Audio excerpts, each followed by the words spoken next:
ఈ రాత్రి దేవుని వాక్యంలో నుండి కొరింథీయులకు రాసిన మొదటి పత్రిక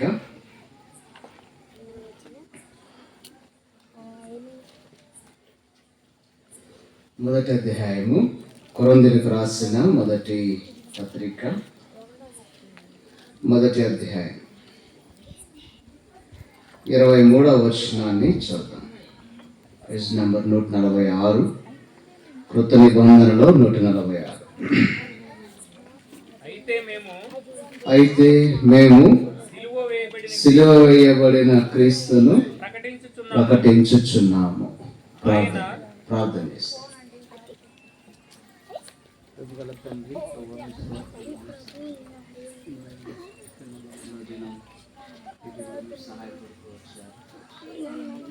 పాటల ద్వారా, సాక్ష్యం ద్వారా అయిపోలే తమ్ముడు రక్షించుకున్నారు, కుటుంబ జీవితాన్ని ఆస్వాదించారు, కోల్పోయిన ఇచ్చారు. భవిష్యత్తు కొరకై తన సేవ పరిచర్య కొరకు సిద్ధపరచము ప్రణాళికలో తను వచ్చాను.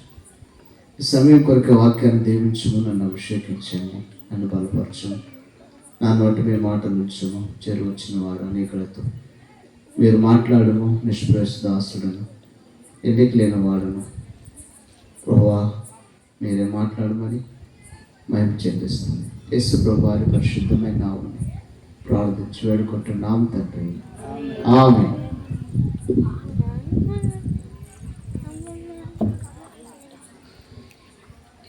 ఈ రాత్రి మనం చదివిన వాక్యంలో ఈ వాక్యము పౌలు అపోస్తలుడు ఎవరికి మాటలు రాస్తున్నాడు అని అంటే, అక్కడ కొంతమంది ఉన్నారు. 22వ వచనం, యోధులు సూచక్రియలు చేయమని అడుగుచున్నారు, గ్రీసు దేశస్థులు జ్ఞానము వెదకుచున్నారు. ఇక్కడ కొంతమంది పైన కూడా కనపడుతున్నారు. లోకములు ఎలాంటి వారో ఇక్కడ కూడా ఉన్నారు. అలాంటి వారికి ఈ 23వ వచనాన్ని చెప్తా ఉన్నాడు పౌలు. రకరకాలుగా అనుకుంటున్నారు అనమాట. ఎవరి గురించి? యేసుక్రీస్తు వారి గురించి. చాలా మందికి ఈ దినాల్లో ప్రశ్నలు ఎక్కువ జవాబుల కంటే. ప్రశ్నించే వాళ్ళు చాలా మంది ఉన్నారు. ప్రశ్నించే వారికి ఇచ్చే ఆన్సర్ ఇది. 23వ వచనం. ఈ వాక్యము మరి ఇక్కడ స్థానిక దైవ సేవకులు తిమోతి అన్నగారు ఒక హ్యాండ్బిల్స్ లో ఈ వాక్యాన్ని వేశారా? పైన వేశారు. మాకు గ్రూప్లో పెట్టినప్పుడు చూస్తే ఈ మాట ఉంది. దేవుడు వచ్చి చదవండి ఒకసారి. అయితే మేము సిలువ వేయబడిన క్రీస్తును, అది ఈ మాట రాశాడన్న. కనుక మేము సిలువ వేయబడిన క్రీస్తును ఏం చేస్తున్నాం? ఈ రాత్రి ప్రియమైన ఎనికేపాడు గ్రామవాసులారా, ఈ కోడికలు ఎవరి గురించి అంటే సిలువ వేయబడిన క్రీస్తును గురించి. మా గురించి కాదు, లేకుంటే తిమోతి అన్న గారి గురించి కాదు. సిలువ వేయబడిన యేసు క్రీస్తుని గురించి మీకు చెప్తా ఉన్నా. నిజమే, యేసు ప్రభువారు సిలువ వేయబడ్డాడు. చాలా మందికి తెలుసు. మొన్నే అయిపోయినాయి. ఏమైపోయినాయి? లెంట్ డేస్ అయిపోయినాయి. ఇప్పుడు రంజాన్ డేస్ కూడా అయిపోయినాయి. ఈ రోజుతో అయిపోయినాయి కదా, అన్నీ అయిపోయినాయి. ఇంకేమున్నాయి? ఇంకేమి లేవు, ఎండలే ఉన్నాయి, అంతే కదా. సరే, ఇప్పుడు మేము ప్రకటిస్తుంది సిలువ వేయబడిన క్రీస్తు. యేసుక్రీస్తు వారు సిలువ వేయబడుతూ వచ్చాడు. అసలు యేసుక్రీస్తు వారు ఎందుకు సిలువ వేయబడ్డాడు? ఎందుకండి? రండి, ఆన్సర్ చూపిస్తా దానికి. కొరింథీయులకు రాసిన 2వ పత్రిక. టైం 9 అవుతుంది, ఎందుకంటే మీకు భోజనాలు కూడా రెడీ చేసేసాడు తిమోతి అన్న. కనుక మీకు లేట్ చెయ్యం, త్వరగా ముగించడానికి ట్రై చేస్తా. 2 కొరింథీ 13వ అధ్యాయం 4వ వచనం.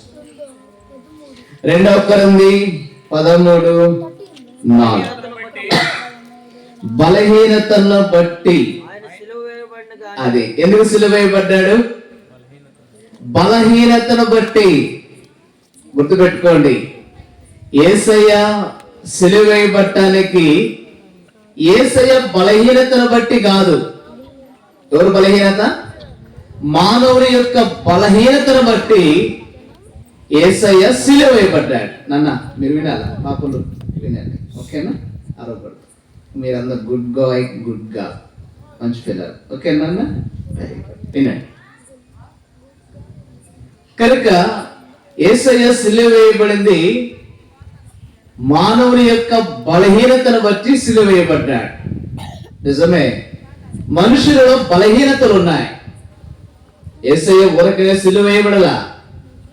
బలహీనత, అసలు మనుషులలో బలహీనమైన ఉన్నాయంట. అవి నేను మీకు చెప్పి నేను తర్వాత వాక్యంలోకి వెళ్తాను. బలహీనమైన ఉన్నాయి. ఇక్కడ కూర్చున్నవారు లేదా మైకు ధర పెట్టిన ప్రియమైన బిడ్డలారా, మేము ప్రకటిస్తుంది ఎవరి గురించి అంటే సిలువ వేయబడిన యేసుక్రీస్తు వారి గురించి. యేసుక్రీస్తు వారు ఎందుకు సిలువ వేయబడ్డాడు అని అంటే బలహీనతను బట్టి సిలువ వేయబడ్డాడు. ఏంటి బలహీనమైనవి అని మనం చూస్తే యెషయా గ్రంథము 1వ అధ్యాయం 5వ వచనం. యెషయా గ్రంథం 1:5వ వచనంలో అక్కడ చూస్తాం, ప్రతి వాని గుండె బలహీనమైనది ఏంటి అని మనం చూస్తున్నామంటే గుండె బలహీనమైంది. గుర్తుపెట్టుకోండి, అవునా కదండి? హాస్పిటల్కి వెళితే అయ్యా నాకు ఇట్లా నొప్పి వస్తుంది అయ్యా పలానా చోట అంటే, అమ్మా నువ్వు చాలా ఎలా ఉన్నావు? అది అయ్యా ఏం బలహీనత? బాగా లేదమ్మా, నీ గుండె ఎలా ఉంది? బలహీనంగా ఉంది. ప్రియమైన బిడ్డలారా, యేసయ్య సిలువ వేయబడింది ఎందుకు అంటే బలహీనతను బట్టి. ఏంటి బలహీనమైనది అంటే గుండె బలహీనమైనది. రెండవది మత్తయి సువార్త 26వ అధ్యాయము 41వ వచనం. మత్తయి సువార్త 26:41. యేసయ్య అక్కడ అంటాడు శిష్యులతోటి, ఆత్మ సిద్ధమే, శరీరము బలహీనమైనది. ఏంటి అంటే శరీరం. గుండె లోపల ఉంది, గుర్తుపెట్టుకోవాలి. శరీరం కనబడుతూ ఉంది. ఈ శరీరం కూడా ఏందక్క ఈరోజు ప్రార్థనకు రాలేదు, ఈరోజు స్కూల్కి వెళ్ళలేదు, ఈరోజు కాలేజీకి వెళ్ళలేదు, లేదు ఈరోజు పనికి వెళ్ళలేదంటే నా శరీరం ఎలా ఉంది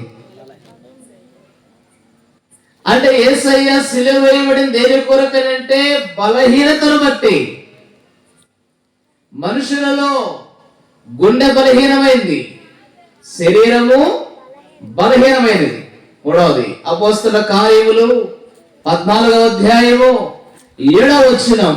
అపోస్తల కార్యములు 14వ అధ్యాయం 7వ వచనంలో లుస్త్రాలో బలహీనమైన పాదములు కలిగిన ఒక, అది ఏంటి బలహీనమైనవి అంటే పాదాలు.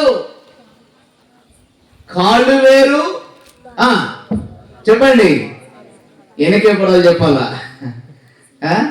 ఏంటి బలహీనమైన పాదాలు? పాదాలు అంటే ఏంది చెప్పండి? ఇప్పుడు నేను నిలబడింది దేని మీద? అంతే. కొంతమంది నిలబడలేరు, నడవలేరు. ఎందుకు? ఏమైపోయినాయి? బలహీనం. గుర్తుపెట్టుకోండి, బలహీనమైనవి పాదములు. రైట్, ఇది మూడవది. నాలుగవది బలహీన, చెప్పండి ఏంటి అవి? మైనర్. 1 కొరింథీ 8వ అధ్యాయం 10వ వచనం. కొరింథీయులకు రాసిన మొదటి పత్రిక 8వ అధ్యాయం 10వ వచనం గూర్చి. సరే చదవండి, చదవండి బ్రదర్, మీరు చదవండి. సంవత్సరం క్రిందటనే ఈ కార్యము చేయుట ఎందేగాక చదవండి. తలపెట్టుడు కూడా మొదటి వారై ఉండిన మీకు మేలు. కావున తలపెట్టుటకు సిద్ధమైన మనస్సు మీలో ఎలాగూ కలిగెనో అలాగే మీ కలిమి కొలది సంపూర్తి ఎగునట్లు 8:10 నేను చెప్పింది. విగ్రహాలయందు భోజన పంక్తిని కూర్చుండగా ఒకడు చూచిన ఎడల బలహీనమైన మనస్సాక్షి గల ఏంటి బలహీనమని చెప్పండి? మనస్సాక్షి ఎక్కడుంది? అది లోపల ఉందా బయట ఉందా? లోపలే ఉంది. అందుకే ఇక్కడ ఎవరి గురించి చెప్పాడంటే ఏదో ఒకటిలే అది చేస్తే ఏమైందిలే అంటే మనస్సాక్షి లోపల అంటే అది చెయ్యకూడదు తెలుసు కానీ సినిమా చూడకూడదు ఏమైందిలే. అవునా కాదా? అవునా కాదా? ఆదివారం పనికి పోకూడదు ఏమైంది చర్చికి పోకపోతే అడిగిపోతే బాగుండవు 1000 రూపాయలు అయ్యే పచ్చాకు. అంతే కదా? ఏమైపోయా అంటే మనస్సాక్షి ఏమైపోయింది? బలహీనం. అర్థమైంది కదా? ఇప్పుడు యేసయ్య సిలువ వేయబడింది బలహీనతను బట్టి. ఏంటి బలహీనమైంది అంటే మనస్సాక్షి. అర్థమైంది కదండి?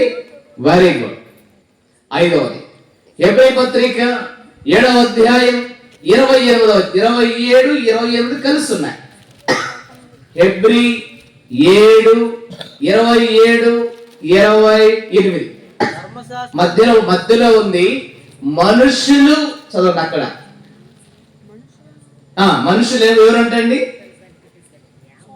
మధ్యలో ఉంది నాన్న 28:28లో ఉంది. మనుషులు అది బలహీనత గల. ఎవరు బలహీనులు? అసలు మనిషే బలహీనుడు. ఇంక చెప్పండి. ఇక గుండె బలహీనమైనది. రెండవది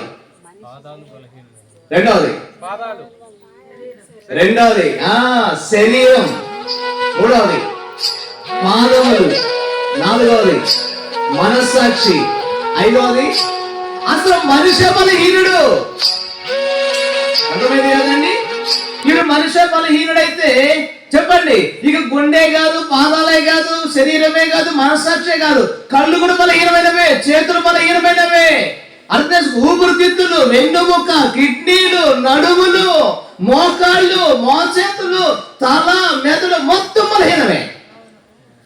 ఇక మనుషులే బలహీనుడైతే ఇక అన్ని బలహీనమే. ఇక లేచేదే లేదు. యేసయ్య సిలువ వేయబడింది దేనికో ఇప్పుడు మీకు అర్థమై ఉండొచ్చు. అర్థమైంది కదా? బలహీనతను బట్టి చూసాం. ఏంటి బలహీనతలో ఇప్పుడు చూసాం. అయిపోయింది కదండి? ఇప్పుడు సిలువ వేయబడ్డాడు. ఇప్పుడు ఆ సిలువ వేయబడిన వ్యక్తి ఎవరు? క్రీస్తు. ఎవరంటే అండి? క్రీస్తు. ఇప్పుడు ఈ రాత్రి ప్రియమైన బిడ్డలారా, మేము సిలువ వేయబడిన క్రీస్తును ప్రకటిస్తున్నాం. ఎందుకు సిలువ వేయబడ్డాడో చూసాం. ఇప్పుడు సిలువ వేయబడిన ఆ క్రీస్తు మీకు తెలుసు. చాలా మంది అనుకుంటారు అమెరికా దేవుడు, లేదంటే పలానా కులం వాళ్ళకో, పలానా రాష్ట్రం వాళ్ళకో అన్న రకరకాల ఆలోచనలు ఉంటాయి కదండి. గుర్తుపెట్టుకోవాలి. నా పేరు మా అమ్మమ్మ గారి ఊర్లో ఒక పేరు పెట్టినారు, మా తాతగారు ఊర్లో ఒక పేరు పెట్టినారు. చూడండి, మా అమ్మమ్మ గారి ఊర్లోనేమో చర్చిలో పేరు పెట్టిండే. మా తాతగారు ఊరికి వచ్చినాక ఇటు కూడా రావాలిగా, మళ్ళీ ఎవరింటికి నాన్నోళ్ళ ఊరికి రావాలిగా పుట్టినాక. ఆడికి వచ్చినాక మా తాతకి ఇష్టమైన పేరు పెట్టుకున్నాడు. ఏం పేరు అంటే మా తాత పేరు చెన్నయ్య, నా పేరు చెన్నకేశ్వరుని పెట్టుకున్నాడు ఆయన. చూడండి, ఎందుకంటే మా నాన్నగారు 3 అత్త వాళ్ళు ఉన్నారు. అయితే నేను పెద్ద కుమారుడిని, పెద్ద మనవాడిని, అందుకనే పేరు పెట్టినాడు. ఇక ఏ పేరు పిలుస్తున్నారో తెలియట్లా. అయితే ప్రియబిడ్డలారా, స్కూల్కి వెళుతున్నా, బడికి పోతా ఉన్నా, ఆ దినాల్లో బడి గుడి రెండు అదే. చూడండి, ఆదివారం ఏమో గుడి, సోమవారం నుంచి శనివారం దాకేమో బడి అట్టుండేవారు. ఆదివారం గుడి జరుగుద్ది అక్కడ, వారం అంతానేమో బడి జరుగుద్ది. బడికి పోతే ఆ దినాల్లో ఇప్పుడన్నా సార్ అంటున్నాం, ఆ దినాల్లో అయ్యూరు లేదంటే పంతులు గారు. అది పంతులు గారు, మా పంతులు గారు రామిరెడ్డి పంతులు గారు. ఆయన గొంతు ఎట్లుంటదంటే ఇక అంత పెద్ద పెద్ద గొంతు అనమాట పంతులు గారు. పేరు ఏమని పిలుస్తాడంటే ఓరే చెన్నకేశ్వరు అంటాడు. నాకేమో నచ్చల. చూడండి ఎట్టుందో. ఎందుకనంటే వాళ్ళు ఆచార సాంప్రదాయాలతో వెళ్ళేవారు. ఎందుకనంటే ఇక వాళ్ళ ఇక పద్ధతులన్నీ ఎట్లుంటాయంటే ఇక అన్ని నా చేత చేయించేవాళ్ళు. ఎందుకంటే ఇంటికి పెద్ద మనవాడిని అని చెప్పేసి చేయించేవారు. అవన్నీ ఇప్పుడు చెప్పలేము ప్రియబిడ్డలారా. అందుకని నాకు ఇక ఏది చేయాలన్నండి, ఇక పెళ్ళిళ్ళు వచ్చినా, ఇక అవి వచ్చినా, ఇక ఊరు మొత్తం ఊరేగించాలా, ఊరు తిరగాల, ఇక గందరగోళాలు ఉంటాయి. అవన్నీ మీకు తెలుసు. అలాంటి పరిస్థితులు ఉన్నాయి.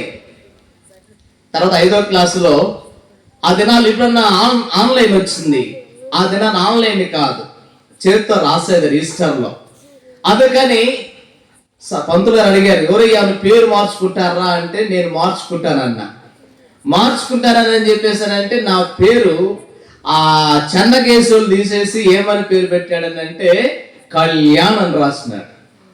నన్నే అడిగాడు, నేనే చెప్పిన ఈ పేరు రాయని పంతులు గారు అన్న. ఆయన పేరు రాసినాడు. కొద్ది రోజులు పోయిన తర్వాత అప్పుడు సినిమా హీరో వచ్చాడు ఒక ఆయన. ఎవరు మీకు బాగా తెలుసు, అస్సలు బ్రహ్మాండంగా. ఈ రోజు సీరియల్ సినిమా చూడకుండా ఎవరుంటారు అలా కదా.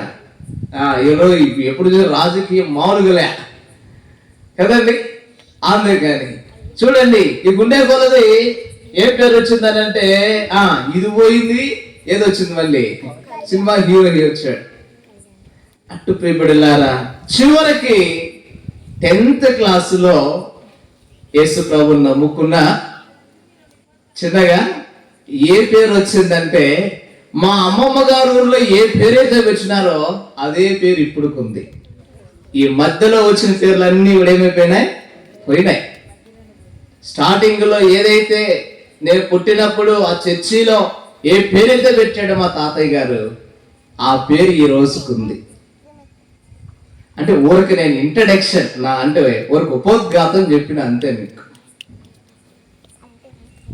అంటే ఎందుకు చెప్తున్నానంటే మేము ప్రకటించేది ఎవరిని గురించి అంటే సిలువ వేయబడిన క్రీస్తు. ఆయనకు ఒక పేరుంది, ఆయన క్రీస్తు. చాలా మంది అనుకుంటారు ఆయన ఎవరో మతానికో కులానికో దేశానికో ప్రాంతీయాన్ని అనుకుంటూ ఉండొచ్చు. తమ్ముడు యూసఫ్ వాళ్ళ వారు కూడా అంతే. అయితే బిడ్డలారా, ఆ క్రీస్తు మీకు తెలుసు, ఇంకా తెలియని వాళ్ళు ఎవరు లేరు. అయితే ఇప్పుడు ఆ క్రీస్తుని గురించి నేను మీతో చెప్పాలని ఇష్టపడుతున్నాను. అయితే ఇప్పుడు సిలువ వేయబడ్డాడు కదా, సిలువ వేయబడిన క్రీస్తును మనం ఏం చేయాలో తెలుసా? సిలువ ఆల్రెడీ వేయబడ్డాడు యేసయ్య, ఇక మనం సిలువ వేయవలసిన పని లేదు. అయితే ఆ క్రీస్తుని ఏం చేయాలి, ఏం చేయాలో ఈ రాత్రి ఎనికేపాడు గ్రామ వాసువులకు జ్ఞాపకం చేస్తున్నా. ఆ క్రీస్తుని ఏం చేయాలో ద్వేషించొద్దు, వద్దనొద్దు, అసహించుకోవద్దు. ఆ క్రీస్తుని ఏం చేయాలో బైబిల్లో నుంచి 3 సంగతులు గుర్తు చేస్తాను మీకు. ఎందుకంటే టైం 9:13 అయింది. ఏదేమైనా ఒక 20 నిమిషాల్లో నేను మీకు ముంచడానికి ప్రయత్నం చేస్తాను. తిరుపతి ఓకే. కనుక క్రీస్తును మనం ఏమి చేయాలో ఒక 3 సంగతులే. ఫిలిప్పీలకు రాసిన పత్రిక 3వ అధ్యాయం 9వ వచనం. ప్రతి మాటలో ఒకే మాట వస్తుంది, గమనించుకోవాలి మీరు. ఫిలిప్పీ 3వ అధ్యాయం 9వ వచనం. క్రీస్తును రైట్, వెరీ గుడ్. మొట్టమొదటి క్రీస్తును ప్రతి మాటలో క్రీస్తును అనే మాట వస్తుంది. ఏం చేయాలి చెప్పండి? సిలువ వేయబడిన క్రీస్తును నువ్వేం చేయాలో తెలుసా? సంపాదించుకో. అన్ని సంపాదించుకుంటున్నావు కానీ ఏం సంపాదించుకోవట్లేదు చెప్పండి? క్రీస్తును సంపాదించుకోవట్లా. అందుకే లోకంలో చాలా మంది ఏం సంపాదించుకుంటున్నారో తెలుసండి? చదువుదాం.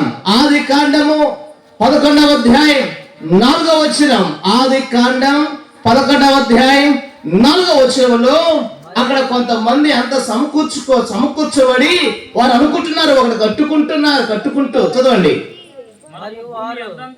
భూమి అందంతటా చెదిరిపోకుండా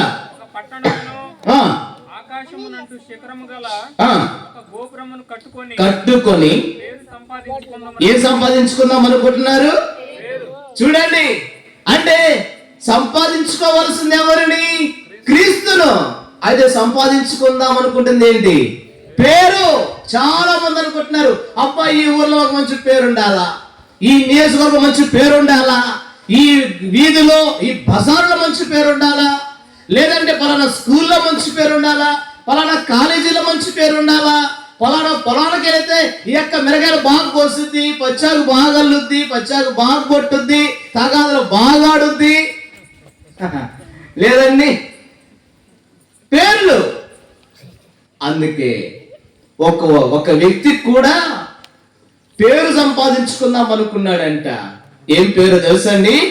ఆయన అనుకుంది ఏంటంటే, అసలు ఈ ప్రపంచంలో లేదంటే ఈ భూమి మీద ఎంతో మంది ఇల్లు కడుతున్నారు.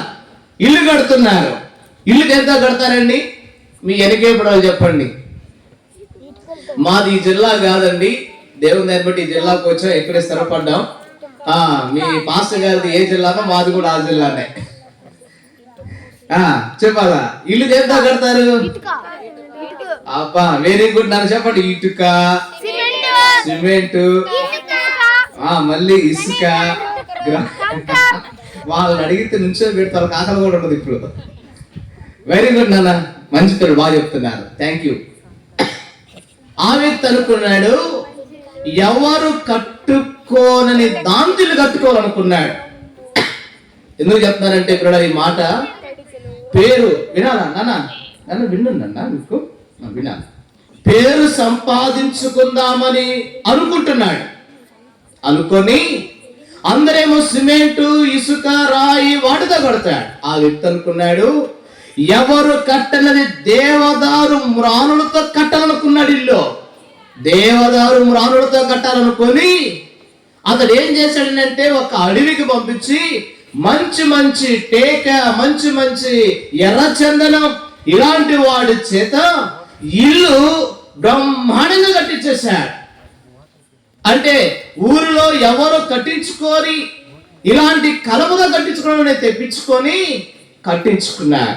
కట్టుకున్న తర్వాత ఏం చేస్తారండి? ఇల్లు కట్టుకున్నాక బయట ఉంటారా, ఇంట్లో ఉంటారా? ఇంట్లోకి పోయేటప్పుడు ఏం చేయాల్సిందే? గృహప్రవేశము చేయాలి. ఆయన ఏం చేశాడంటే, గృహప్రవేశం చేసే ముందు ఒక పంతులు గారిని పిలిచినాడు. పంతులు గారు ఏం చేస్తాడు కదండి? పాస్టర్ గారు అయితేనే ప్రార్థన చేస్తాడు, పంతులు గారు అయితేనేమో వెరీ గుడ్. అయితే ఇప్పుడు ఏం జరిగిందనంటే, ఇక గృహప్రవేశ సందర్భంలో పంతులు గారు చక్కగా ఆయన వేయాల్సి మొత్తం చేశాడు. ఇక చేసి ఇంటి వాళ్ళు పిలిచాడు, కట్టుకున్న ఆయన్ని, రండి అయ్యా మీ కుటుంబం కూడా అని చెప్పేసి ఇక గుమ్మం దగ్గర నిలబడి ఆయన చదివిన మంత్రాలు మొత్తం చదివినాడు. చదివి అయ్యా రండి అని చెప్పేసి చదివి చెప్పేసి అన్నాడు, అయ్యా మీరిద్దరు కుడి కాలు లోపల పెట్టండి అన్నాడు. ఇంట్లోకి ఏ కాలు పెడతారు? నిజమే, అంతేనా పెట్టేదండి? ఎడకాల వాళ్ళు చెప్తున్నారు, నన్ను మీరు నన్ను వాళ్ళు చెప్తారు, చెప్పడామా? కుడికాలు. ఈయన ఒక్కసారిగా కుడికాలు గుమ్మం మీద చేయి పెట్టి ఒక్కసారి కుడికాలు లేపారకనే ఒక్కసారిగా సౌండ్ వచ్చింది. వాయమ్మ, కాలు కూడా లోపల పెట్టలా, ఏడబెట్టినాడు, ఎనికి తీశాడు. పంతులు గారు అంటాడు, ఏందయ్య గారు? అయ్యా ఎందుకు సౌండ్ వస్తుందయ్యా? చూడండి, లోపల కాలు పెట్టలా, వెనక్కి వచ్చింది. భార్య వచ్చింది, భార్య పెడుతుంది, భార్య పెడదామంటే అని అంటుంది. అసలు వాళ్ళకి అర్థమే కావట్లా. ఆగిపోయారు. ఈరోజు పంతులు గారు పోయాడు. ఇంకెవరే కదా, పంతులే కదా పోయేది. పంతులు గారు కూడా వెళ్ళినప్పుడు అతను ఏం ఆగిపోయాడు.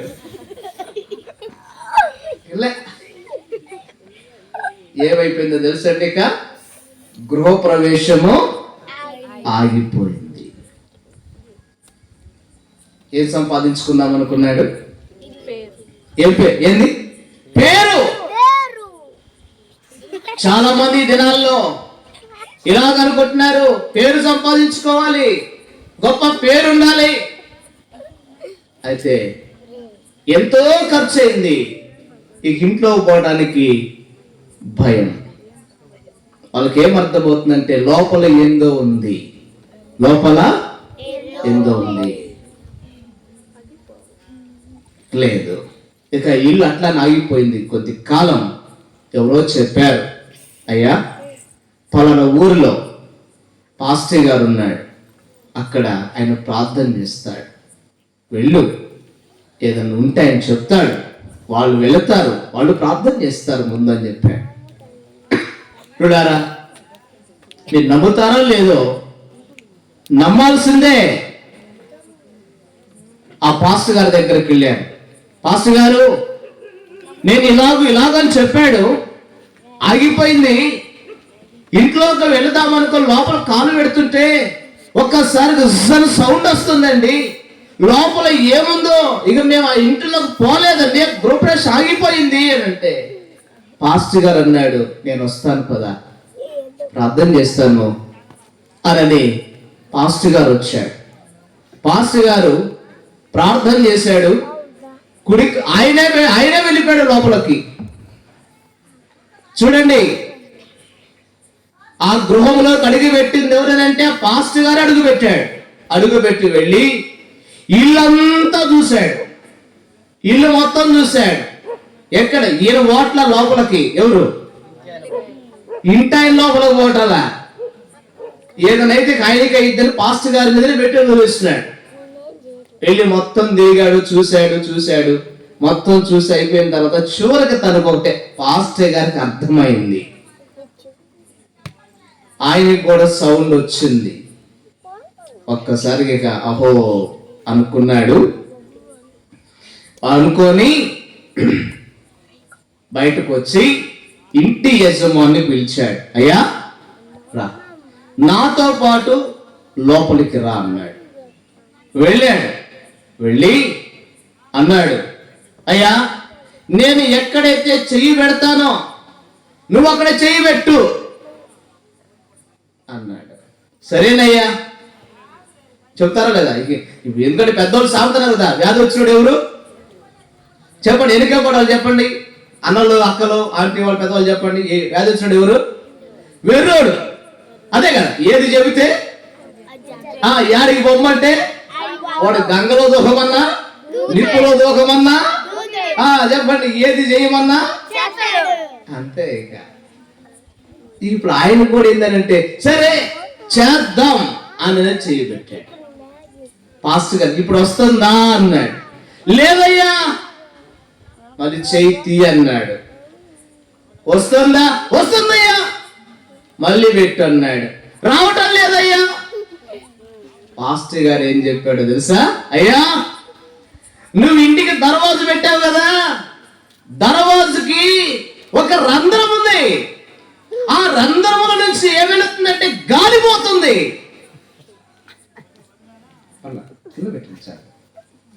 రంధ్రములో నుంచి ఏం వెళుతుంది? గాలి పోతుంది. అదేనయ్యా సౌండే గాని ఏమీ బిడ్డలారా, ఇంటిలోనికి పోనేయకుండా ఆపింది ఏందో తెలుసండి? ఒక చిన్న రంధ్రమే. ఏందో ఇంట్లో ఉంది.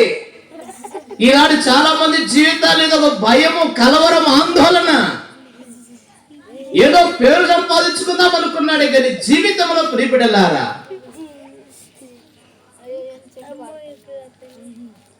దాన్ని సాల్వ్ చేయగలిగిన వ్యక్తి చేసింది ఎవరో తెలుసా అండి?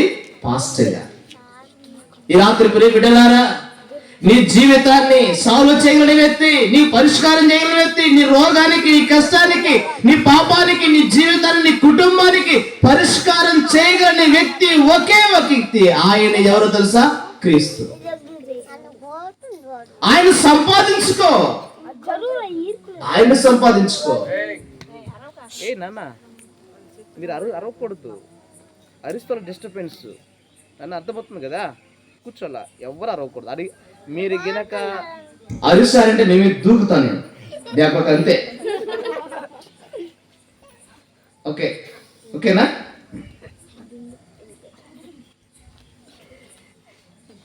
అందుకని అది సాల్వ్ చేయగలిగిన వ్యక్తి. ఆయన పాస్టర్ గారు చెప్పాడు, ప్రార్థన చేశాడు, ప్రశాంతంగా ఇంట్లోకి వెళ్ళాడు. ఇప్పుడు ఆయన ఏం చేసుకుంది తెలుసా? ఆ క్రీస్తును సంపాదించుకున్నాడు. పాస్టర్ గారు, మేము చేసుకున్న పంతులు గారే మామూలు కలవర పెట్టాడు, బాధ పెట్టాడు, ఏందో ఉందని. పాస్టర్ గారు మీరు సాల్వ్ చేయగలిగారండి, నిజమే అని చెప్పేసి పాస్టర్ గారు చెప్పినట్లుగా విని ఇప్పుడు ఆయన ఎవరు సంపాదించుకున్నాడు తెలుసండి? క్రీస్తును. దేవుని సంపాదించుకున్నాడు. పేరు అవసరం లేదు, నాకు పేరు ప్రఖ్యాతులు వద్దండి, నాకు కావాల్సింది యేసుక్రీస్తే కావాలి. ఈ రాత్రి నువ్వే సంపాదించుకుని ట్రై చేస్తున్నా? పౌలు భక్తుడే, ఇంత పెద్దవాడే, అనుభవం కలిగిన వాడే క్రీస్తును సంపాదించుకున్నాడు. పేరు సంపాదించుకోవాలి. అతను పేరు ప్రఖ్యాతులు వద్దు.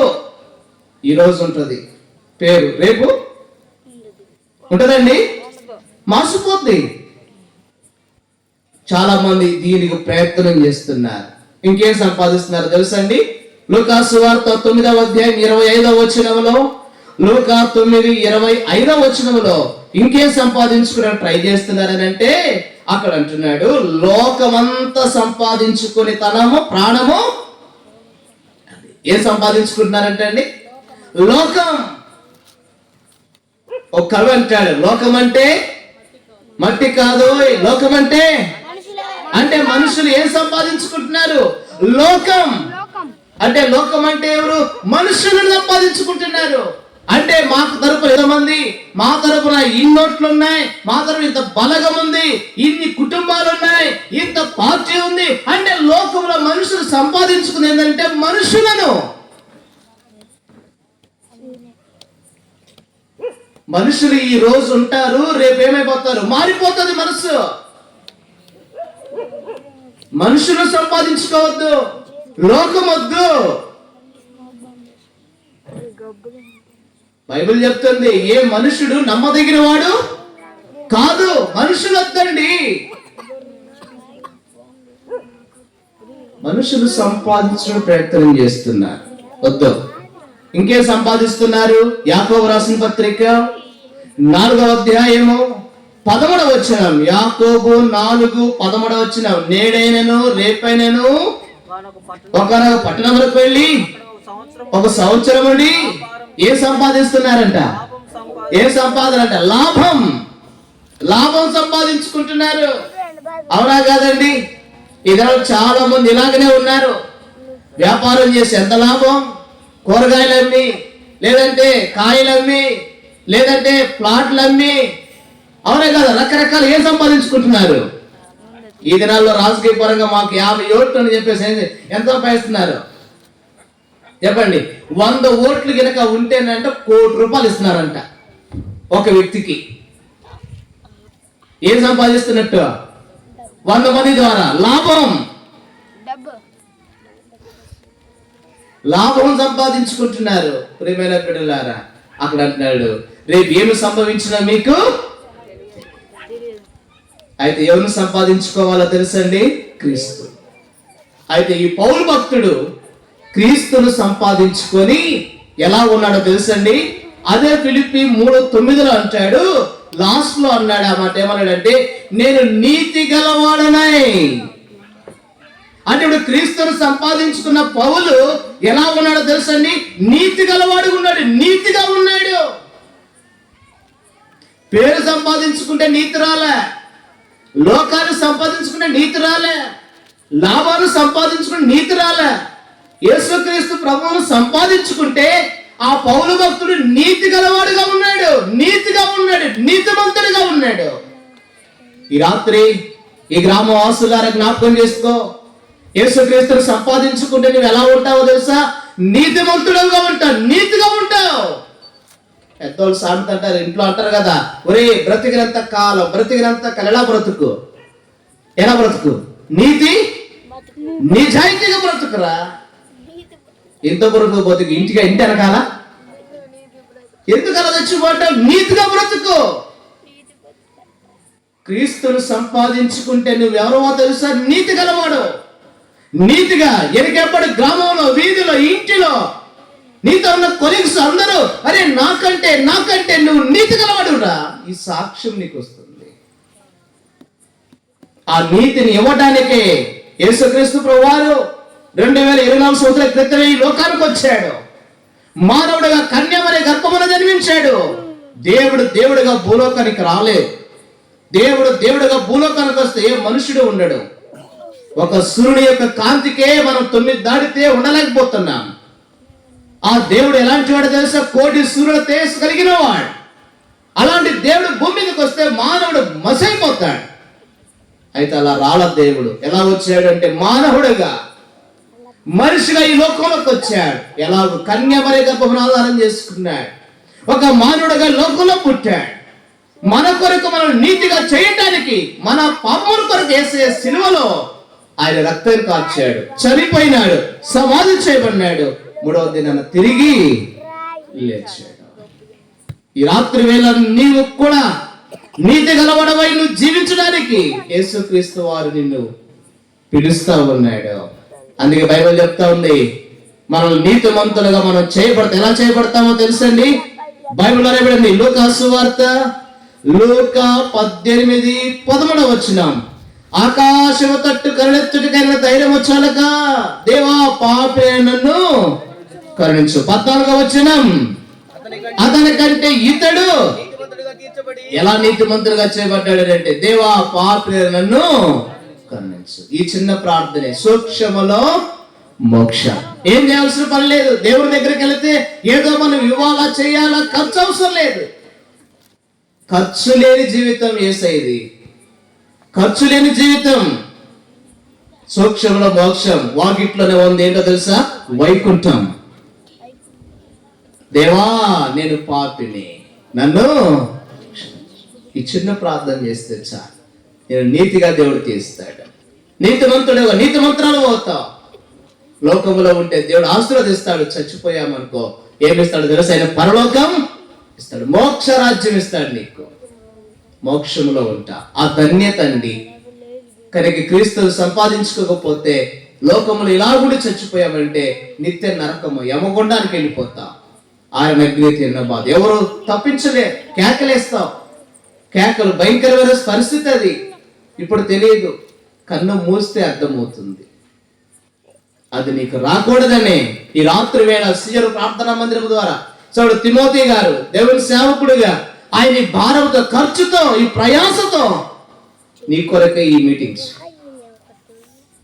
క్రీస్తును సంపాదించుకుని నీతి గలవాడిగా, నీతి గలధనవిగా నువ్వు భూమి మీద బతకాలనేది ఆశ. అందుకే యేసయ్య ఈ రాత్రి ప్రేమతో ఆహ్వానిస్తుంటుండగా తీర్మానం చేసుకో. అది సిలువ వేయబడిన క్రీస్తుని మేము ప్రకటిస్తున్నాం. ఎందుకు సిలువ వేయబడ్డాడో చూసాం. వేయబడిన క్రీస్తుని ఏం చేయాలో ఇప్పుడు మనం చూస్తున్నాం. ఒకటి, ఏం చేయాలా? సంపాదించుకోవాలి. రెండవది, ఆ క్రీస్తుని ఏం చేయాలి? కొలస్సీ 2:2 వచనం. కొలస్సీ పత్రిక 2వ అధ్యాయం 2వ వచనం. కొలస్సీ పత్రిక 2:2. నేను ఎంతగా పోరాడుచున్నానో వారు ప్రేమయందు అతుకబడి సంపూర్ణ గ్రహింపు యొక్క సకల ఐశ్వర్యం కలిగిన వారై దేవుని మర్మమై ఉన్న క్రీస్తును. రెండవది, క్రీస్తును స్పష్టంగా ఏం చేయాలి? రెండవది, క్రీస్తును మనం ఏమి చేయాలి? తెలుసుకోవాలి. ఒకటి, క్రీస్తును సంపాదించుకోవాలి. రెండవది, క్రీస్తును తెలుసుకో. అన్ని తెలుసుకుంటున్నావు, అవునా కదా? రేపు ఎవరు గెలవబోతున్నారో కూడా తెలుసుకుంటున్నారు. అవునా కదండి? ఎన్నికైన వాళ్ళు ఎంతో ఎవరికి ఇన్ని ఓట్లు పడతాయో తెలుసుకుంటున్నారు, అన్ని తెలుసుకుంటున్నావు. 10th రిజల్ట్ ఎప్పుడో తెలుసుకుంటున్నావు, ఇంటర్ రిజల్ట్ ఎప్పుడో తెలుసుకుంటున్నావు, డిఎస్సి ఎప్పుడో తెలుసుకుంటున్నావు, టెట్ రిజల్ట్ ఎప్పుడో తెలుసుకుంటున్నావు. గుండె ఇప్పుడు ఆగిపోయింది కూడా తెలుసుకుంటున్నావు. అన్ని తెలుసుకుంటున్నావు, కానీ ఎవరిని తెలుసుకోవటంలా? ఈ రాత్రి అందుకేనండి ఈ కూడిక. నువ్వు తెలుసుకోవాలి, అన్ని తెలుసుకుంటున్నావు. మర్మమై ఉన్న క్రీస్తుని తెలుసుకోవాలి. మర్మం, యేసు క్రీస్తు మర్మం తెలియదు. ఆయన గురించి వస్తేనే వింటేనే నీకు తెలిసేది. ఒక ఆమె తెలుసుకుంది. లూకాసు వార్త 7వ అధ్యాయం 37వ వచనం. లూకాసు వార్త 7వ అధ్యాయం 37వ వచనం. ఆ ఊర్లో ఉన్న పాపాత్మురైన ఒక స్త్రీ యేసు పరిసయ్యుని ఇంట భోజనమునకు కూర్చుని ఉన్నారని తెలుసుకొని. చూసారండి, ఆమె పాపాత్మురాలండి. ఆ ఊర్లో నాకు ఆ పేరుంది. చాలా మందికి పేర్లు ఉంటాయి కదండి మనిషి అన్నాక.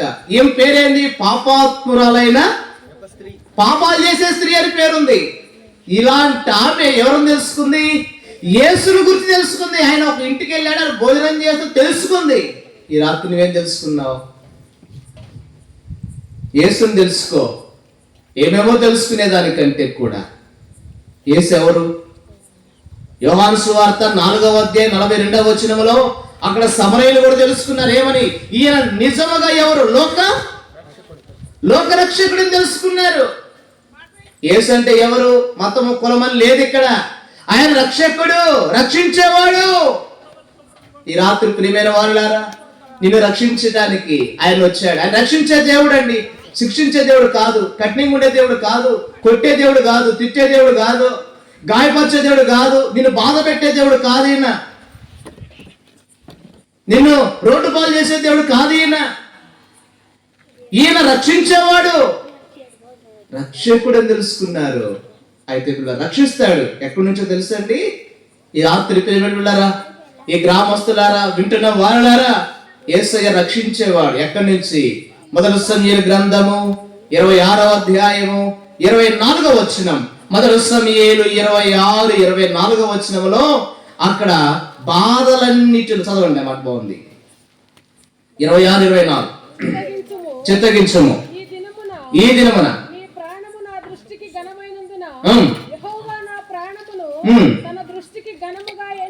ఎంచి బాధలన్నిటిలో నుండి నన్ను ఎక్కడి నుంచి రక్షిస్తాడు చెప్పండి? ఆయన బాధల్లో నుంచి రక్షించేవాడు. ఈ రాత్రి చాలా మంది నేను కూర్చున్న ప్రశ్న వేస్తున్నా. చెప్పండి అన్నలారా, అక్కలారా, మాకు బాధలు లేవు అని చదివేస్తాను. బాధలు లేవన్న చదివేస్తాను. వెనకాల కూర్చున్నోళ్ళు లేవా? అందరికి ఏమున్నాయి? బాధలు ఉన్నాయి. అవునా కదా? బాధలు లేని వాళ్ళు ఎవరు లేరు.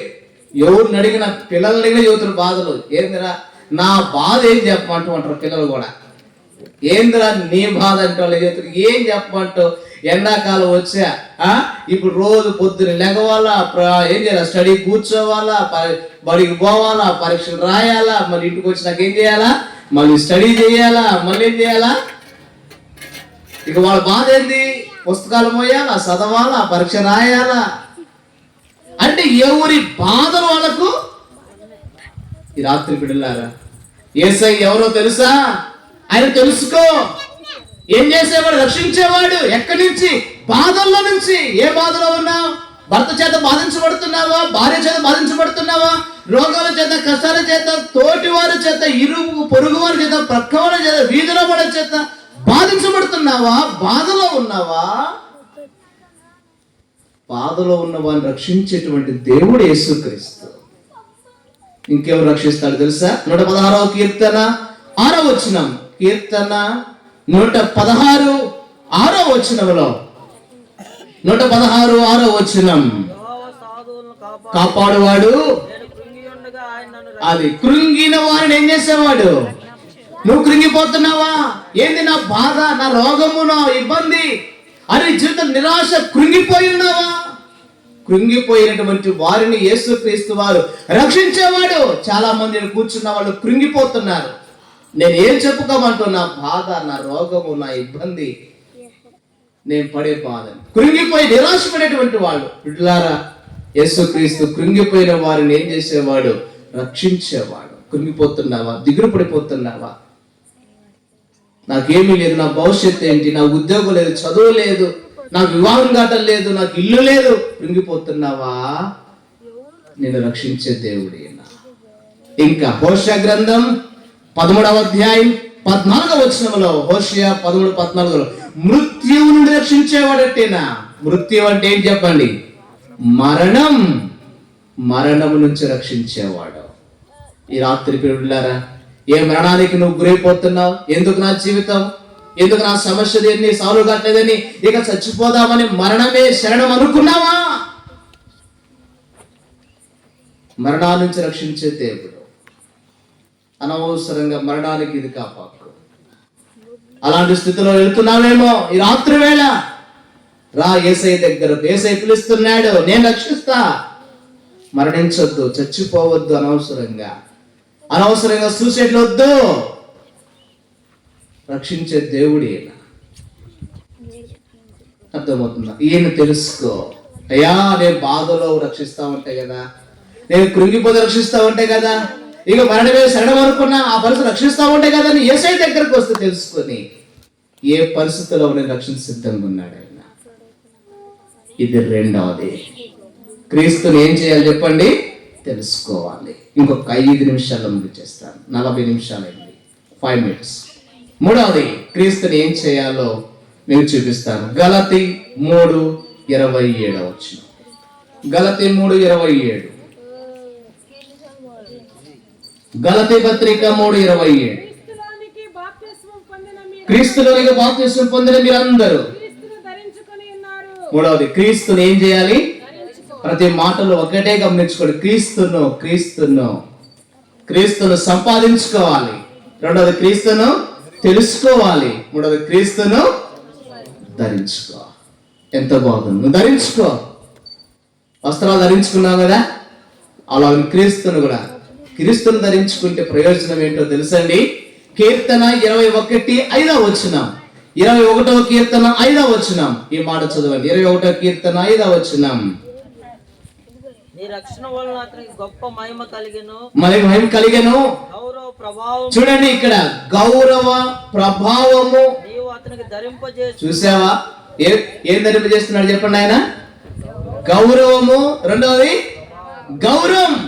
క్రీస్తును ధరించుకుంటే నీకు గౌరవం వస్తుంది, విలువ వచ్చింది నీకు. చాలా మందికి విలువ లేదు, గౌరవం లేదు, ఊర్లో లేదు, వీధిలో లేదు, ఇంట్లో లేదు. చాలా మంది అంటారు, నేను ఇంత కష్టపడి పని చేస్తుంటే, ఇంత కష్టపడి సంపాదిస్తుంటే, ఇన్ని డబ్బులు లభిస్తుంటే నాకు ఇంట్లో గౌరవం లేదు, నాకు విలువే ఇవ్వటం లేదు.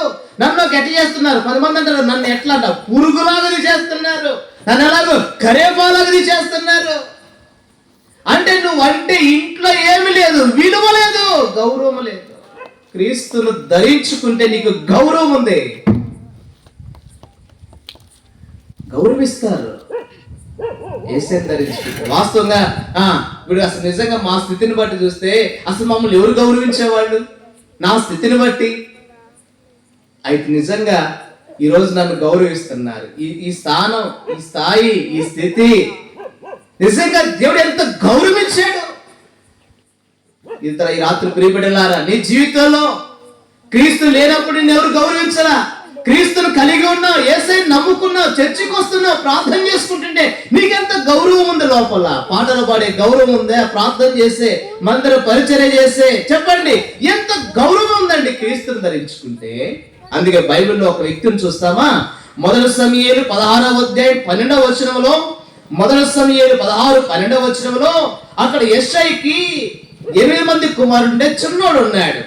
వాస్తవంగా చెప్పండి, చిన్నోడు ఇంట్లో ఉండాలా, బయట ఉండాలా? చెప్పండి అమ్మా. చిన్నోడు ఇంట్లో ఉండాలా, పొలంలో ఉండాలా? ఇంట్లో ఉండాలా. పెద్దోడు ఉండాలా? అంతే కదండి. ఇక్కడ ఉల్టా తిరిగింది. ఉల్టా ఏంటి? చిన్నోడేమో పొలంలో ఉంటున్నాడు, పెద్దోళ్ళేమో ఇంట్లో ఉంటున్నారు. అంటే చూడండి, అంటే ఇప్పుడు ఏంది, ఆ చిన్నోడు వాడే చచ్చిపోతలే, వాడే పోతలే అంటే ఇప్పుడు చిన్నోడి మీద ప్రేమ ఉండట, ప్రేమ లేనట్ట? చెప్పండి అమ్మా, చిన్నోడిని పొలం పంపిస్తున్నారంటే అడిగి ప్రేమ ఉండట, ప్రేమ లేనట్ట? అంతే కదా. ఇప్పుడు అందుకని ఇశ్రాయేలుకు రాజు కావాల్సి వచ్చింది. మళ్ళీ సౌలు రాజు గారు ఉంటే సమూయేలు వెళ్ళాడు, పంపించాడు. ఈ సౌలు మాటలు లేదు నాయనా, యెషయా ఇంటికి వెళ్ళారంటే అప్పుడు ఇంట్లో పెద్దోళ్ళు బాగా ఎత్తుగా ఎర్రగా ఉన్నారు. ఎర్రగా ఉంటే ఆయనకు అర్థమైంది, అబ్బా భలే కనపడ్డారు, ఇల్లు ఎర్రగా ఎత్తుకున్నారు, ఈ యుద్ధానికి పనికి వస్తారు అనుకొని పోదాం అనుకున్నాడు, అభిషేకిద్దాం అనుకొని. దేవుడు అన్నాడు, అబ్బాయి మనుషులు పైరూపం చూస్తారు, దేవుడేమో చూస్తాడు, నేను కోరుకోలేదన్నాడు. ఇంకా అడిగాడు, అడిగితే ఇంకెవరైనా ఉన్నారంటే ఒకడు ఉన్నాడయ్యా, కడసారి వాడు గొర్రెలు కాస్తున్నాడు, పొలములో ఉన్నాడు. అప్పుడు అంటాడు, సరే పిలిపించు. అప్పుడు 12వ వచనంలో ఆ మాట ఉంది, చదవండి. పిలువనంపించి వచ్చెను. అతడు ఎర్రనివాడు, చక్కని నేత్రములు గలవాడు, సుందరమైన వాడు. రాగానే నేను కోరుకున్నవాడు. చూసారండి, అంటే ఆ వ్యక్తికి ఇంట్లో ఏమి లేదు, గౌరవం లేదు, వాడు పొలంలో ఉంచారు ఆ వ్యక్తిని. ఇప్పుడు దేవుడు అన్నాడు, నేను కోరుకున్నవాడు ఇతడే. ఈ రాత్రి ప్రియ బిడ్డలారా, నిన్నెవరు గౌరవించకపోతే దేవుడిని గౌరవిస్తున్నాడు, గుర్తుపెట్టుకో. నేను కోరుకున్నది నిన్నే, నేను కోరుకుంది నిన్నే, నేను గౌరవిస్తున్నా. నీ తండ్రి నేను గౌరవించకపోయినా, కోరుకోకపోయినా, నీ అమ్మ కోరుకోకపోయినా, నీ పిల్లలు నేను కోరుకోకపోయినా, ఈ దినాల్లో పిల్లలు ఏం చేస్తున్నారు తెలుసా? అమ్మా నాన్న పంచుకుంటున్నారు, అమ్మా నాన్న పంచుకుంటున్నారు. నువ్వు ఒక నెల చూడు, నేను ఒక నెల చూస్తా, ఇలాగ పంచుకుంటున్నారు. గౌరవం ఉందండి ఈ దినాల్లో పిల్లల కాడ తల్లిదండ్రులకు. కన్నా వారిని, జన్మనిచ్చిన వారిని 9 మాసాలు మోసి పెంచి గొప్పవాళ్ళుగా చేస్తే వారికి ఇచ్చే గౌరవం ఉంది ఈ దినాల్లో. నిన్ను గౌరవించకపోతే గౌరవించే క్రీస్తు ఉన్నాడు, ఆ యేసు క్రీస్తు. నీకు గౌరవం ఉంది, అర్థమవుతుందా? నీకు విలువ ఉంది, అది గుర్తుపెట్టుకో. రా సియోనుకు రా, విలువ ఉంది, గౌరవం ఉంది నీకు. ఇక్కడ గౌరవించే పాస్టర్ గారు, గౌరవించే పాస్టమ్మ గారు, గౌరవించే దేవుని బిడ్డలు ఉన్నారు. ఇక్కడ గౌరవం ఇక్కడ ఉంది, లోకంలో లేదు, అక్కడ ఉంది. రెండవది గౌరవ ప్రభావం. క్రీస్తుని ధరించుకుంటే ప్రభావం ఏం చేస్తో తెలుసండి? లూకా సువార్త 6వ అధ్యాయం 19వ వచనం. లూకా 6:19. లూకా 6:19వ వచనం. ప్రభావము ఆయనలో నుండి బయలుదేరి అందరినీ ప్రభావం ఏం చేస్తుందో తెలుసండి? అందరినీ. ఈ రాత్రి ఏ స్వస్థత లేకుండా ఉన్నావు, ఆరోగ్యం బాగోకుండా ఉన్నావు, ఏ వ్యాధితోనూ మూలుగుతూ కుమిలిపోతూ నలిగిపోతూ మంచంలో పడి ఉన్నావు, ఆయన ప్రభావం నిన్ను స్వస్థపరుస్తుంది, ఆరోగ్యం ఇస్తుంది. ప్రియమైన బిడ్డలు కూర్చొని లేదా మైకు శబ్దం ధరించినావు, ప్రియమైన వాళ్ళ ఈ రాత్రి వేళ పడుకున్నావా, కూర్చున్నావా, నిలబడున్నావా, నా బాధ ఏంది, నా రోగం ఏంది అనుకుంటున్నావా? నిన్ను స్వస్థపరిచేటువంటి దేవుడు ఉన్నాడు, ఆయనే యేసుక్రీస్తు ప్రభువా. ఆయన ప్రభావం నీకు స్వస్థత ఇస్తుంది, ఆరోగ్యం ఇస్తుంది. రా ఈ సియోనికి ఇక్కడకు. అర్థమవుతుందని క్రీస్తును సంపాదించుకుంటే ఆ క్రీస్తు నీకు నీకు గౌరవం ఇస్తున్నాడు, ఆ క్రీస్తు నీకు ప్రభావం ఇచ్చి స్వస్థత ఇస్తున్నాడు, ఆరోగ్యం ఇస్తున్నాడు. ఎంతమంది జీవితంలో స్వస్థత లేక బాధపడుతున్నావా? స్వస్థపరిచే యెహోవాను నేనే అన్నాడు దేవుడు, ఆరోగ్యం ఇచ్చేవాడు.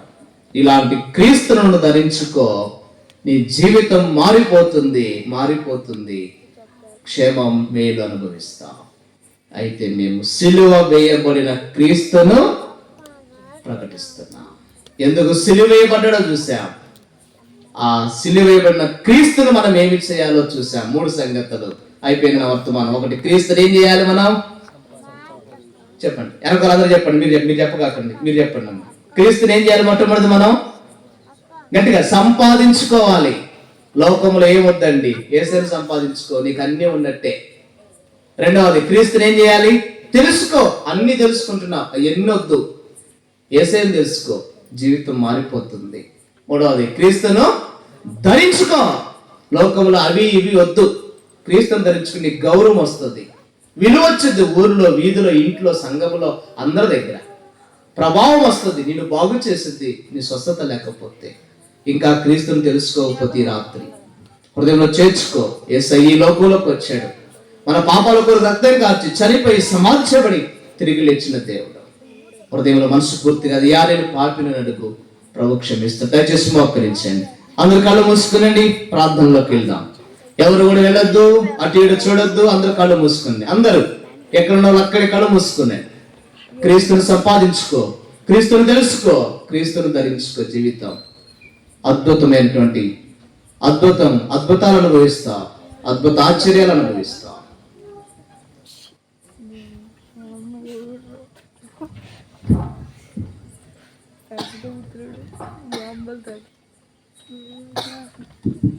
ప్రార్థన చేసుకుందాం. రాత్రి నా ప్రేమిటి వల్ల దేవాది దేవుడు తన దాసు నిలబెట్టి 3 విషయాలు మనకు తెలియపరిచాడు. 1, క్రీస్తుని సంపాదించుకోవాలి. 2, క్రీస్తుని తెలుసుకోవాలి. 3, క్రీస్తుని ధరించుకోవాలి. ఇప్పటి వరకు ఏం సంపాదించుకుంటున్నావో, ఇప్పటి వరకు నువ్వు ఏం తెలుసుకున్నావో, ఇప్పటి వరకు నువ్వు దేన్ని ధరించుకున్నావో, ఈ రాత్రి దేవాది దేవుడు నిన్ను దర్శిస్తున్నాడు, నీ కుటుంబాన్ని దర్శిస్తున్నాడు, ఈ గ్రామాన్ని దర్శిస్తున్నాడు.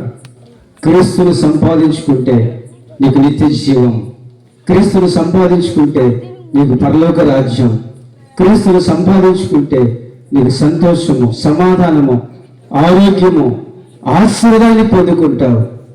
నా ప్రియమంటి సంగమా, ఇది దేని కొరకు నువ్వు పాకులాడుతున్నావు, దేని కొరకై పరిగెత్తుతున్నావు, ఏమి సంపాదించుకోవాలని నువ్వు ఎగిరిపడుతున్నావు. రాత్రి దేవుడు తన దాసుని చెవిసార్లు మరుగుపరిచి నువ్వేమి సంపాదించుకోవాలో నీకు తెలియపరుస్తూ వచ్చాడు. అమ్మా, అయ్యా, దేని కొరకు పరుగులు తీస్తున్నావు? మనం చూస్తూ వచ్చాం. కరోనా టైంలో నువ్వు సంపాదించుకున్న బంగారము నిన్ను రక్షించలేకపోయింది, నువ్వు సంపాదించుకున్న ఆస్తి పాస్తులు నిన్ను కాపాడలేకపోయినాయి. గుర్తుపెట్టుకో, నువ్వేమి సంపాదించుకున్న ఈ లోకములో క్రీస్తు లేకపోతే నిత్య నరకమే, నిత్య నాశనమే, అగ్నిగుండమే, యుగాలు కాలిపోయే జీవితం. ఈ రాత్రి దేవుడిని ప్రేమించి, నీ కుటుంబాన్ని ప్రేమించి, ఈ గ్రామాన్ని ప్రేమించి, దైవ సేవకుల ద్వారా ప్రత్యేకమైన కోరికలు ఏర్పాటు చేసి 2 దినాలుగా దేవుని యొక్క ప్రేమను ప్రకటిస్తున్నాడు, దేవుని యొక్క కృపను ప్రకటిస్తున్నాడు. యేసుక్రీస్తు ప్రభుని ప్రేమిస్తున్నాడు. అమ్మాయి, రాత్రి యేసుని ప్రేమిస్తావా? యేసుక్రీస్తుని నువ్వు సంపాదించుకోగలుగుతావా? నువ్వు యేసు ప్రభుని సంపాదించుకోగలిగితే నువ్వు ధన్యుడివే, ధన్యురాలివే. లేకపోతే నీ అంత దౌర్భాగ్యులు మరొకరు లేరని దేవుని యొక్క వాక్యం చదివిస్తా ఉంది. దరిద్రుడంటే లాజరు క్రీస్తును సంపాదించుకున్నాడు. పరలోకములో, నిత్యరాజ్యములో యేసు ప్రభువారితో పాటు సంతోషాన్ని అనుభవిస్తున్నాడు. ధనవంతుడైన వ్యక్తి లోకమంతా సంపాదించుకున్నాడు. చివరికి తన ప్రాణము, తన ఆత్మ అగ్నిలోకి వెళ్ళిపోయింది. ఈ లోకంలో అన్ని సంపాదించుకున్నాడు, కానీ క్రీస్తుని మాత్రం సంపాదించుకోలే. నాకు అవసరం లేదనుకున్నాడు, నాది కాదనుకున్నాడు, నా దేవుడు కాదనుకున్నాడు.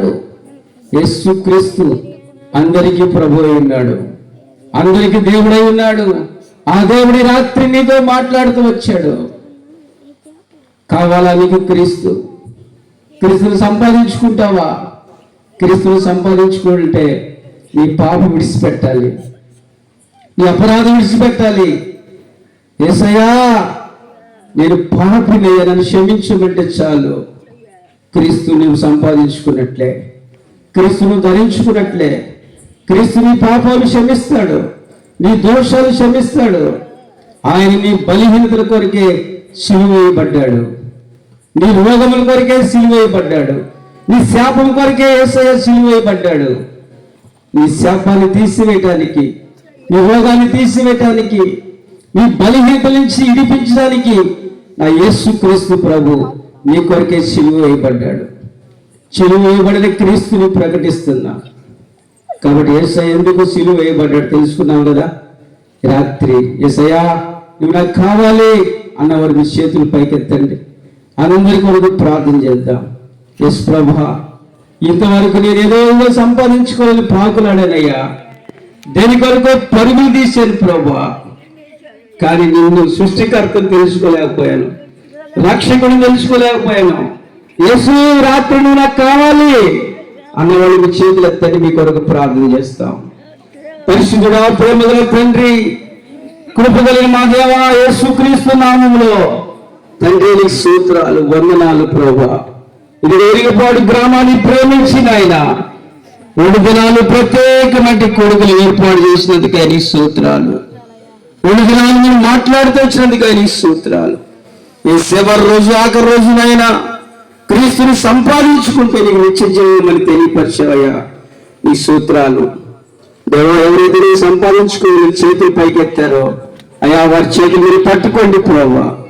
వారి బలహీనత నుంచి విడిపించండి నాయన, వారి రోగం నుంచి ప్రభువా తప్పించండి, వారి పాపములు క్షమించండి యేసయ్యా.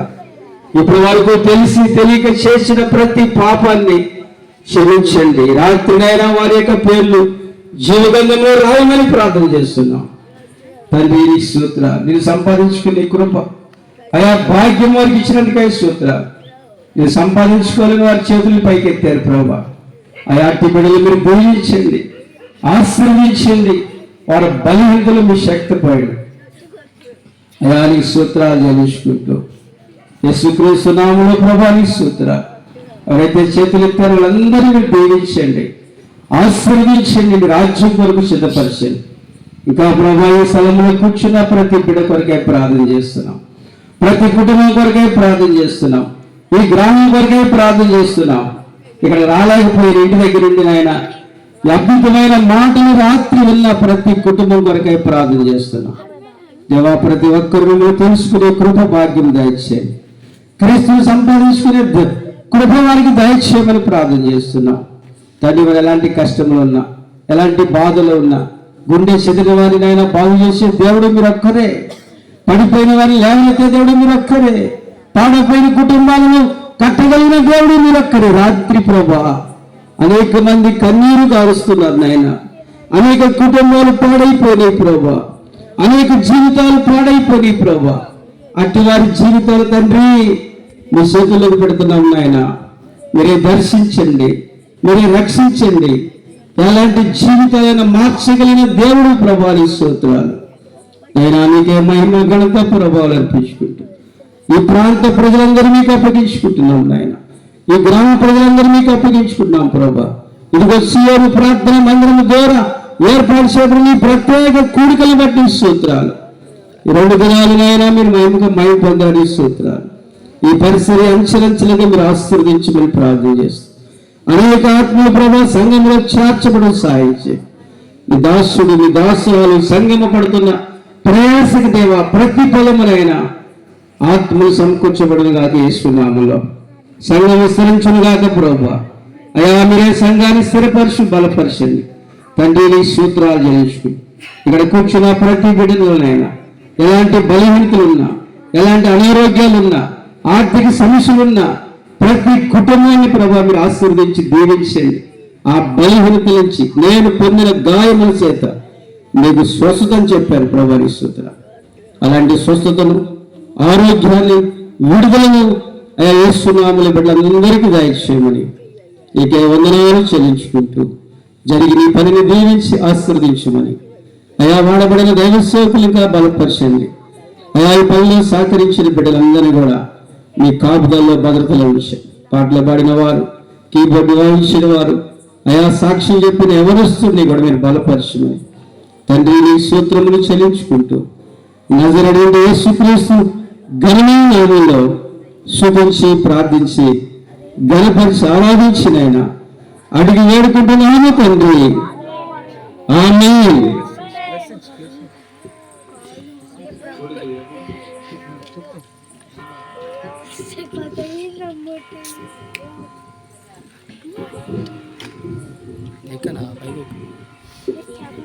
క్రీస్తునందు ప్రియమైనటువంటి దేవుని బిడ్డలారా,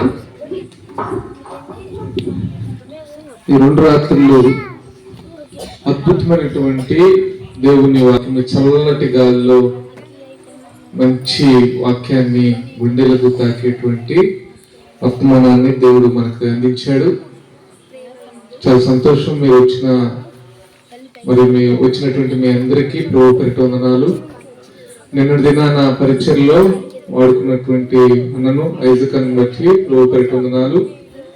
మరి పిల్లగానే వచ్చారు. అదేవిధంగా ఈరోజు వర్తమానం అందించినటువంటి అబ్రహాం అన్నను బట్టి కూడా ప్రభు పేరిట వందనాలన్నా. Thank you very much. అదేవిధంగా జాషువా అన్నను బట్టి కూడా మరి అన్న ఎప్పుడు నాకు తోడుగా ఉంటాడు. అన్నను బట్టి ప్రభుని స్తుతిస్తున్నాను. పట్లపాడు నుంచి తమ్ముడు యూసఫ్ తను బట్టి కూడా మరి దేవుని స్తుతిస్తున్నాను. థ్యాంక్ యూ తమ్ముడు.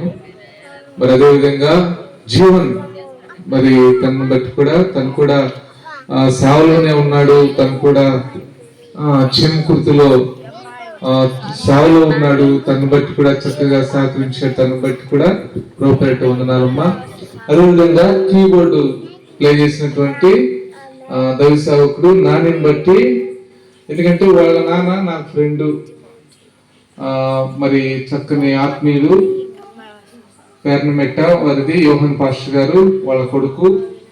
నేను మామూలుగా చెప్పాను ఇట్లా మీటింగ్స్ పాస్టర్ గారు అని, వెంటనే మరి తన కొడుకుని పంపించారనమాట. మరి వారిని బట్టి కూడా ప్రభు పేరిట వందనాలు. మరి మంచి భోజనం ఉంది, భోజనం చేసుకొని మనం ఇంటికి వెళ్దామండి. అదేవిధంగా ప్రతి ఆదివారము 10:30 గంటలకు ఆరాధన జరుగుతుంది. ప్రతి మంగళవారము స్త్రీలు కూడా జరుగుతుంది. ప్రతి శనివారము ఉపవాస ప్రార్థన కూడి జరుగుతుంది. దయచేసి చక్కగా దేవుని మందిరంలో, మీకు తెలుసు ప్రతి రోజు ప్రవేశాలు జరిగింది మన చర్చిలో. నేను రోజు వస్తాను పాషమ్మ, మేము అందరం కలిసి అక్కడ చర్చిలో ప్రార్థన చేస్తాం. ఈ గ్రామం కోసమే మేము ప్రార్థన చేస్తున్నాం, మీ అందరి కోసమే మేము ప్రార్థన చేస్తున్నాం. మరి యేసు ప్రభు అందరికీ దేవుడని మరి దేవుని సేవకులు తెలియజేశారు. కాబట్టి అందరికీ ఆయన దేవుడు కాబట్టి ప్రభు అని ప్రేమను అందరూ తెలుసుకోవాలని చెప్పేసి మేము అందరి కొరకు, మీ పనుల కొరకు, మీ బిడ్డల కొరకు, వారి యొక్క చదువులు అందరి కొరకు మేము ప్రత్యేకంగా ప్రార్థన చేస్తున్నాం. ఇంకా ఎవరైనా యేసు ప్రభువుని తెలుసుకోవాలనుకుంటే రండి. చక్కగా ఎప్పుడు దేవుని మందిర తలుపులు తెరవబడి ఉంటున్నాయి. చక్కగా రండి, దేవుని గురించి తెలుసుకోండి. దేవుడు ఈ కొద్ది మాటల్ని దీవించి ఆశ్రయించును గాక. అదేవిధంగా మాకు పరిచయం చేసినటువంటి సంఘ బిడ్డలను బట్టి కూడా ప్రభువుని స్తుతిస్తా ఉన్నాను. ఎందుకంటే నిన్నటి నుంచి వారు ఎంతగానో సహకరిస్తూ వచ్చారు. అదేవిధంగా మరి ఇక ఏర్పాట్లన్నింటికి కూడా మరి వాళ్ళే గుప్పులు విప్పి ఈ ఖర్చు అంతా కూడా సంఘస్థులే భరించున్నారు. సంఘస్థులే వారికి తోచినంత గుప్పిళ్ళు విప్పి మరి ఇక కార్యక్రమాలన్నీ కూడా జరగడానికి మరి సేవకులకి కానుకలు, మరి భోజనాలు, రోజు రాత్రి భోజనాలు, వీటన్నిటికీ వారు ఖర్చు. వాళ్ళే గుప్పిళ్ళు విప్పి ముసలి వాళ్ళు, ముఖ్యంగా ముసలి వాళ్ళు పెన్షన్లు తీసుకుంటున్నా కూడా ఆ పెన్షన్లో నుంచి కొంత దేవునికి ఇవ్వటం, ఇట్లాగా మరి దేవుడు సంఘాన్ని బలపరిచి మరి ఆర్థికంగా గుప్పిళ్ళు విప్పటము, అదేవిధంగా వచ్చి పరిచయం చేయటం సేవకులకి, ఇదంతా కూడా దేవుని కృపను బట్టి సంఘంలో మరి వారికి ఇచ్చినటువంటి బాధ్యతను బట్టి నేను ఎంతగానో స్తుతిస్తున్నాను. కాబట్టి దైవ సేవకులకి చక్కగా లోపల భోజనం